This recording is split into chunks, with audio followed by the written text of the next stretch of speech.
কবিতার সাগর তুমি, বিখ্যাত ভারতে করুণার সিন্ধু তুমি, সেই জানে মনে দিন যেতে হেমাদ্রির হেমকান্তি অম্লান কিরণে।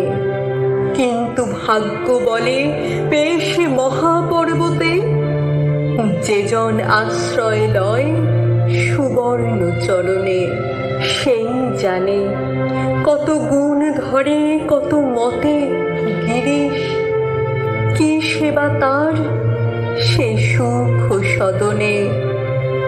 ডানে বাড়ি নদী রূপ বিমলা কিঙ্করী, যোগায় অমৃত ফল পরম আদরে।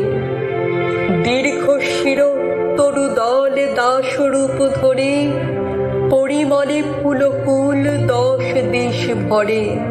দিবসে শীতল শাসী ছায়া বনেশ্বরী, নিশায় সুশান্ত নিদ্রা ক্লান্তি দূর করে।